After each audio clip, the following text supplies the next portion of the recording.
Le Seigneur est ressuscité, alléluia, il est vraiment ressuscité. À la victime pascale, offrons un sacrifice de louange. Le Christ innocent a réconcilié l'homme pécheur avec le Père. La mort et la vie s'affrontaient en un duel prodigieux. Le maître de la vie mourut, mais il est vivant et il règne. Il est ressuscité, le Christ, notre espérance, et nous précède dans son royaume. Alléluia, le Christ est ressuscité, il est vraiment ressuscité.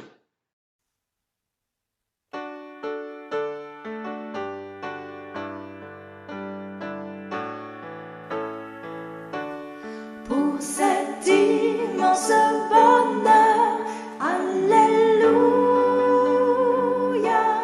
que tu as mis dans mon cœur, alléluia, je veux te chanter, Seigneur, alléluia, oui, Jésus est mon sauveur, alléluia.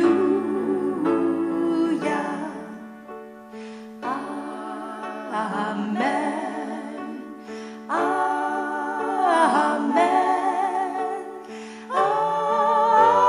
Amen. Amen. Amen. Je le redirai encore.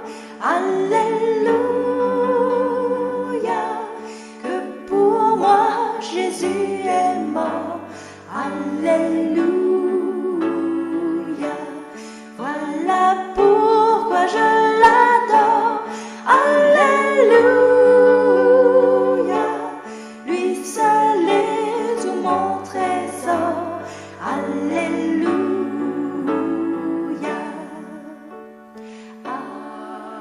Amen. Amen.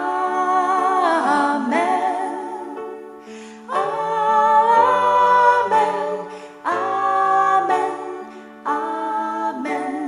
Que chaque jour à chaque heure, alléluia, en moi tu es ta demeure, alléluia, que ma vie soit une fleur, alléluia, un parfum pour toi Seigneur, alléluia.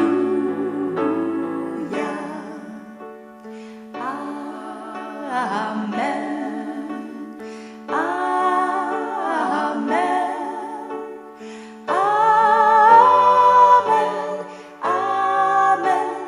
Amen. Amen. Amen. Amen. Amen. Amen. Amen. Seigneur, par ton Saint-Esprit, viens élever nos cœurs vers toi et que ce temps de culte te soit agréable. Amen. Bénis l'Éternel, mon âme. Que tout ce qui est en moi bénisse son saint nom. Bénis l'Éternel, mon âme, et n'oublie aucun de ses bienfaits.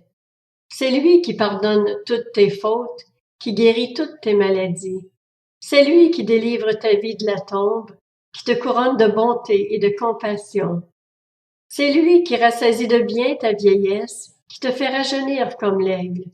L'Éternel fait justice, il fait droit à tous les opprimés.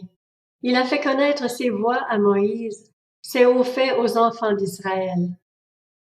L'Éternel fait grâce, il est rempli de compassion, il est lent à la colère et riche en bonté. Il ne conteste pas sans fin, il ne garde pas éternellement sa colère. Il ne nous traite pas conformément à nos péchés, il ne nous punit pas comme le mériteraient nos fautes. Mais autant le ciel est élevé au-dessus de la terre, autant sa bonté est grande pour ceux qui le craignent. Autant l'Orient est éloigné de l'Occident, autant il éloigne de nous nos transgressions. Comme un père a compassion de ses enfants, l'Éternel a compassion de ceux qui le craignent, car il sait de quoi nous sommes faits et se souvient que nous sommes poussière. L'homme, ses jours sont comme l'herbe, il fleurit comme la fleur des champs. Lorsqu'un vent souffle sur elle, elle disparaît, et la place qu'elle occupait ne la reconnaît plus. Mais la bonté de l'Éternel dure d'éternité en éternité pour ceux qui le craignent, et sa justice demeure pour les enfants de leurs enfants, pour ceux qui gardent son alliance et se souviennent de ses commandements pour les mettre en pratique. L'Éternel a établi son trône dans le ciel, et son règne domine tout l'univers. Bénissez l'Éternel, vous ses anges, qui êtes puissants et forts, et qui exécutez ses ordres en obéissant à sa parole. Bénissez l'Éternel, toutes ses armées, vous qui êtes ses serviteurs et qui faites sa volonté. Bénissez l'Éternel, vous toutes ses œuvres, dans tous les lieux où il domine. Bénis l'Éternel, mon âme. Bénis Dieu, mon âme, oh mon âme, rends gloire à son saint nom. Où son calme jamais, oh mon âme, je rends gloire à ton saint nom.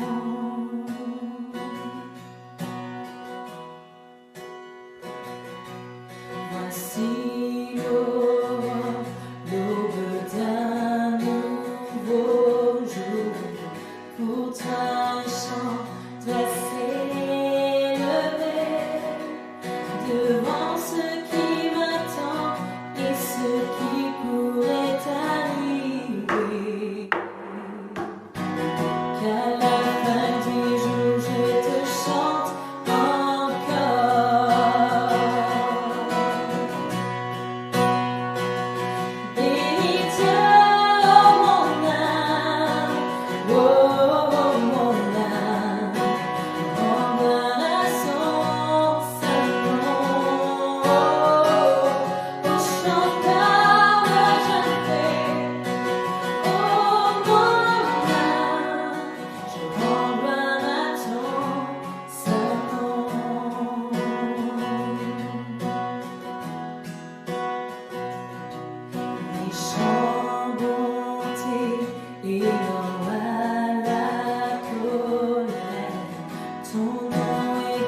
nous confessons à Dieu nos péchés. Prions. Dieu très saint, Dieu d'amour qui nous sonde et qui nous connaît, nous confessons avec honte et douleur que nous ne t'aimons pas comme tu es digne d'être aimé. C'est loin de toi que nous cherchons notre bonheur et notre cœur est attaché de façon excessive à des choses futiles et passagères. Seigneur, aie pitié de nous et pardonne-nous pour l'amour de Jésus-Christ, ton Fils, notre Sauveur. Change notre cœur, car nous ne pouvons pas le changer nous-mêmes, et accorde-nous la grâce d'une vie renouvelée par l'action de ton Saint-Esprit. Permets que nous puissions consoler et guérir là où nous avons méprisé et blessé, et veuille réparer toi-même les maux que nous avons causés et dont les conséquences sont hors de notre portée. Que ton amour nous pénètre et rayonne autour de nous, que sa lumière brille sur nos frères et les amène à rendre gloire à ton saint nom. Amen. Seigneur, reçois, Seigneur, pardonne notre misère et nos péchés. Et ce pardon que tu nous donnes, enseigne-nous à le donner. Ô mon Seigneur, mon Dieu, mon roi, aie pitié de moi.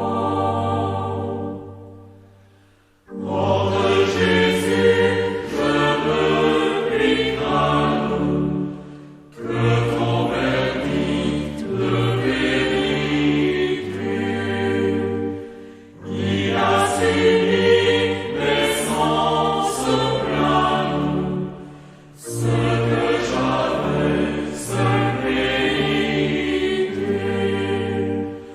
Ô mon Seigneur, mon Dieu, mon roi, aie pitié de moi.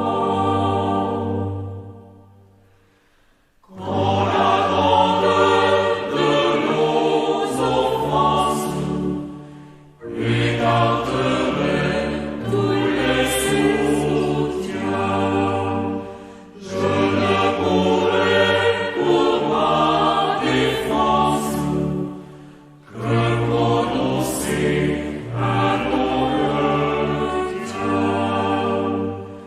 Ô mon Seigneur, mon Dieu, mon roi, aie pitié de moi. Voici comment Dieu a manifesté son amour pour nous. Il a envoyé son Fils unique dans le monde afin que nous ayons la vie par lui. Et l'amour consiste en ceci, non pas que nous avons aimé Dieu, mais en ce qu'il nous a aimés le premier. Et il a envoyé son Fils pour être le sauveur du monde. Dieu est amour, il nous pardonne. Chantons notre reconnaissance. Élevé à la droite de Dieu, couronné de 1000 couronnes, tu resplendis comme un soleil radieux. Les êtres crient autour de ton trône. À l'agneau de Dieu, soit la gloire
Seigneur, par ton Saint-Esprit, éclaire les saintes Écritures afin qu'elles nous rejoignent, nous parlent, nous changent et nous bénissent. Amen. Évangile selon Matthieu, chapitre 28. Après le sabbat, à l'aube du dimanche, Marie de Magdala et l'autre Marie allèrent voir le tombeau. Soudain, il y eut un grand tremblement de terre, car un ange du Seigneur descendit du ciel, vint rouler la pierre de devant l'ouverture et s'assit dessus. Il avait l'aspect de l'éclair et son vêtement était blanc comme la neige. Les gardes tremblèrent de peur et devinrent comme morts. Mais l'ange prit la parole et dit aux femmes, « Quant à vous, n'ayez pas peur, car je sais que vous cherchez Jésus, celui qui a été crucifié. Il n'est pas ici, car il est ressuscité comme il l'avait dit. Venez voir l'endroit où le Seigneur était couché, et allez vite dire à ses disciples qu'il est ressuscité. Il vous précède en Galilée. C'est là que vous le verrez. Voilà, je vous l'ai dit. » Elles s'éloignèrent rapidement du tombeau, avec crainte et une grande joie, et elles coururent porter la nouvelle aux disciples. Et voici que Jésus vint à leur rencontre et dit, « Je vous salue. » Elles s'approchèrent, s'agrippèrent à ses pieds et se prosternèrent devant lui. Alors Jésus leur dit, « N'ayez pas peur. Allez dire à mes frères de se rendre en Galilée, c'est là qu'ils me verront. » Pâques est la principale fête chrétienne, l'événement le plus merveilleux. Pourtant, c'est aussi la plus grosse catastrophe de l'histoire. Un homme parfait, injustement condamné avec le soutien de la foule par l'autorité politique la plus puissante et prestigieuse de l'époque, associé à l'élite religieuse d'un peuple que Dieu a pourtant choisi pour se révéler. La mort du Christ est l'événement le plus incompréhensible, injuste et insensé qui soit. Pour ceux qui suivent le foot, c'est plus incroyable que le Brésil qui perd 7-1 chez lui en demi-finale de Coupe du Monde. Pour ceux qui aiment la musique, plus incroyable que Madonna qui arrive à l'heure à l'un de ses concerts. Le moment le plus incroyable, c'est ce moment-là que Dieu a choisi pour se révéler, pour nous faire comprendre qui il est et comment nous positionner pour faire son expérience. Chers amis, nous vivons un événement exceptionnel avec ce confinement. Sans doute un des plus grands événements du XXIe siècle, le moment le plus incroyable et fou depuis la Seconde Guerre mondiale. Alors que la médecine n'a jamais été aussi à la pointe, alors que les États n'ont jamais contrôlé autant de choses, alors que nous n'avons jamais été en aussi bonne santé, alors que nous avons des moyens d'information et de communication exceptionnels, voilà qu'un virus microscopique vient mettre toute notre société en déroute. Un petit grain de sable et la grosse machine est complètement déréglée, débordée et asphyxiée. Quelle catastrophe! Pour les plus malheureux, c'est la mort, la maladie. Pour d'autres, mal lotis également, c'est être complètement débordé, choqué et épuisé au quotidien. Et les plus chanceux sont enfermés chez eux dans des situations plus ou moins enviables et rarement réjouissantes. Combien, malheureusement, de drames à cause d'un petit rien du tout. Pour les plus chanceux qui ont encore le temps de se poser, de profiter, de méditer sur ce qui arrive, c'est l'inconnu. Combien de temps va-t-on vivre comme ça? Dans quel état notre société va-t-elle sortir de là? L'occasion est peut-être belle aussi de faire le point. Et moi dans tout ça? Si on est mal en point ou sur le terrain, plus question de s'illusionner sur notre contrôle des événements et des problèmes. Nous sommes peu de choses, et avec un virus microscopique, nous sommes rapidement perdus. Si on est confiné, difficile de fuir ce qui dans nos existences nous dérange, nos questions, nos échecs, nos culpabilités, nos faiblesses, tout ce qu'on aimerait oublier, tout ce que peut-être on s'évertue de noyer par nos différentes activités. Face à nos limites, nos faiblesses, nos fragilités, nos culpabilités, nos regrets, nos peurs, nos incertitudes, il y a deux manières de réagir. Il y a la fuite, première manière de réagir, la fuite. C'est la réaction de quasiment tout le monde à la mort de Jésus. Ses disciples qui avaient placé tant d'espoir en lui La foule, qui ne voulait plus en entendre parler après, souvenez-vous l'avoir acclamé quand il est entré à Jérusalem. Les autorités juives qui font passer pour de la piété leur manipulation et leur hypocrisie, ou le pouvoir romain qui continue son opportunisme cynique. La réaction de tout le monde, c'est la fuite devant ce qui s'est passé. Et puis, il y a la réaction des femmes. Elles avaient tout pour être complètement abattues, ces femmes. Elles auraient pu noyer leur chagrin dans les divertissements, dans leur travail, ou en suivant un de ces autoproclamés prophètes de substitution. Mais elles vont au tombeau, ce lieu qui rend témoignage de ce qu'il y a de pire en l'être humain. Et c'est dans ce pire, dans ce drame incroyable qu'elles vont affronter, qu'elles vont faire l'expérience du surnaturel, l'expérience de Dieu, de sa fidélité, de son pouvoir, de sa puissance. Ces femmes font partie de la catégorie de personnes qui ne renoncent pas. Malgré l'échec, elles n'ont pas rompu la relation avec le Christ, et donc avec leurs espoirs, leurs aspirations, leur soif de justice et de vérité. C'est à ce moment-là que, miraculeusement, le tombeau s'ouvre et qu'un ange s'assoit dessus. Il s'assoit sur tout ce qui a si mal fonctionné et qui a conduit Jésus à la mort. Les gardes, représentants de ceux qui semblaient tout-puissants et intouchables, ne peuvent rien. La peur a changé de camp, elle n'est plus sur les victimes, mais sur les bourreaux. L'ange prend la parole et leur indique que Jésus n'est pas ici car il est ressuscité comme il l'avait dit. Il leur montre la preuve, personne là où Jésus avait été déposé. Et il dit aux femmes d'aller annoncer aux disciples que Jésus les précède en Galilée. Par leur geste de fidélité à Christ, leurs paroles, les femmes vont inaugurer un nouveau monde.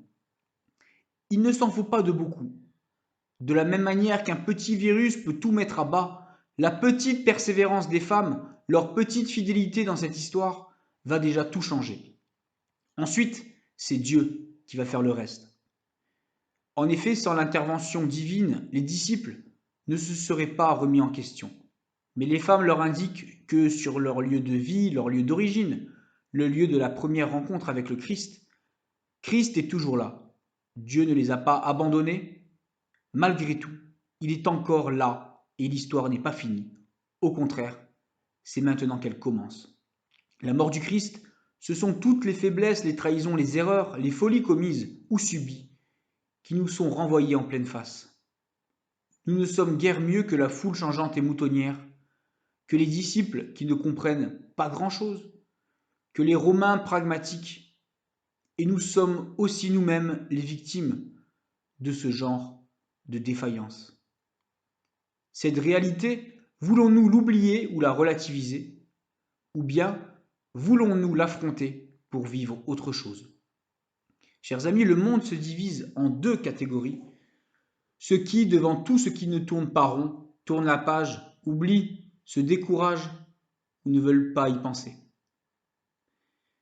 Deuxième catégorie, ceux comme ces femmes qui n'abandonnent pas, malgré tout persévèrent, même timidement, dans la relation à Dieu et aux autres, dans leurs espoirs et dans leur quête légitime. C'est en affrontant le mal fait ou subi, en l'affrontant dans la confiance que Dieu peut tout pardonner, changer, faire toute chose nouvelle, que nous verrons que Dieu est bien réel et non pas une fable pour enfants, une base de réflexion philosophique intéressante ou un concept spirituel à l'effet placebo. Comme ces femmes, allons au-devant, ne laissons pas ce virus et ses conséquences multiples nous écraser, mais allons au-devant. Allons au-devant de nos problèmes, allons au-devant de toutes les failles que ce virus révèle, allons au-devant de nos péchés, ces culpabilités qui nous rongent, ne cachons rien, ne nous cachons devant rien, et nous verrons la réalité de l'amour et de la puissance de Dieu, qui en a vu d'autres. Ce confinement est forcément un point d'interrogation. Il nous renvoie au fait que nous sommes peu de choses. Face à la mort et la maladie, au lieu de déplorer ce qui n'est plus, affrontons ce qui nous tombe dessus, dans cette conviction que ce n'est pas la fin. Face au surmenage, ne nous relâchons pas, dans l'espérance que Dieu ne permettra pas que nous soyons éprouvés au-delà de nos forces et qu'il apportera les solutions plus vite que nous le pensons. Enfin, face au défi du face-à-face avec soi-même ou notre cercle familial restreint, affrontons ce que nous avons trop longtemps relativisé, occulté, nié ou tenté d'oublier. Pâques nous dit qu'effectivement nous sommes bien faibles, bien petits et bien limités, mais qu'aux yeux de Dieu nous sommes beaucoup et qu'il va nous bénir bien au-delà de ce que nous aurions imaginé ou mérité. Amen. Bien avant le chant qui créa l'univers, bien avant l'esprit qui planait sur la terre, bien avant que tu me formes de la poussière, tu rêvais du jour où tu pourrais m'aimer. Et bien avant les premiers battements de mon cœur, bien avant que je m'éveille à ta douceur, bien avant mes doutes, mes joies et mes douleurs, tu rêvais du jour où je pourrais t'aimer. Tu rêvais du jour où je pourrais t'aimer. Abba Père, je suis à toi. Abba Père, je suis à toi. Abba Père, je suis à toi. Abba Père, je suis à toi.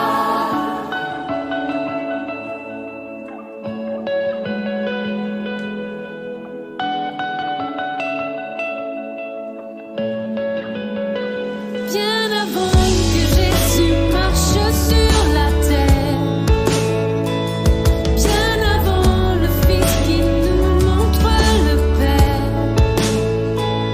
bien avant que les cieux sur moi soient ouverts, tu rêvais du jour où tu pourrais m'aimer. Bien avant que mon péché brise ton cœur, bien avant que coule le sang et la sueur, bien avant les clous, le froid et la douleur, tu rêvais du jour où je pourrais t'aimer. Oh, oh, tu rêvais du jour où je pourrais t'aimer. Abba Père, je suis à toi.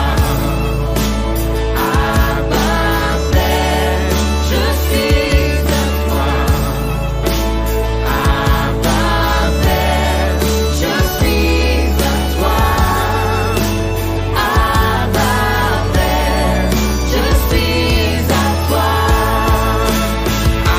Abba Père, je suis émerveillé, saisi par l'immensité de ton amour pour moi. Abba Père, si grande est ta tendresse, mon cœur est grand ouvert et je viens plonger dans tes bras.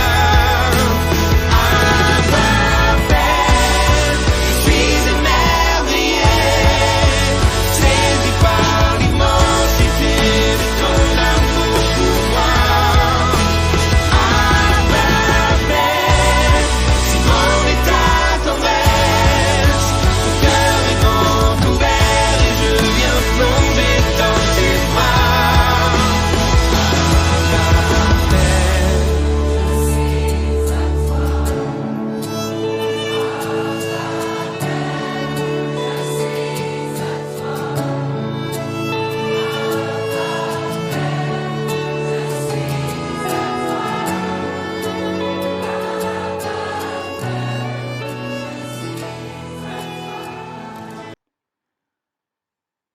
Voilà, l'offrande est également un geste cultuel, un temps au sein du culte.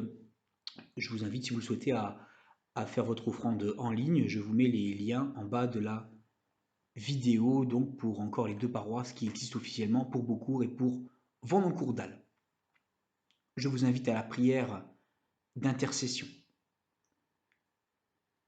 Dieu notre Père, par Jésus notre Sauveur, Pierre rejetée par les bâtisseurs, devenue pierre d'angle, tu fais de nous les pierres vivantes de ton Église. Nous te prions pour tous les chrétiens, afin qu'ils vivent dans la joie de ta résurrection et soient signe visible de ta présence. Nous te prions pour ceux qui exercent l'autorité, afin que tu leur donnes la sagesse dans ce temps si complexe que nous traversons. Nous te prions pour toutes les personnes qui souffrent de la maladie, de deuil, de solitude, de dépression, d'isolement, de violence, de stress, d'angoisse ou encore de fatigue, afin que ta résurrection soit pour elles secours et réconfort. Ensemble te disons, notre Père qui es aux cieux, que ton nom soit sanctifié, que ton règne vienne, que ta volonté soit faite sur la terre comme au ciel. Donne-nous aujourd'hui notre pain de ce jour. Pardonne-nous nos offenses, comme nous pardonnons aussi à ceux qui nous ont offensés.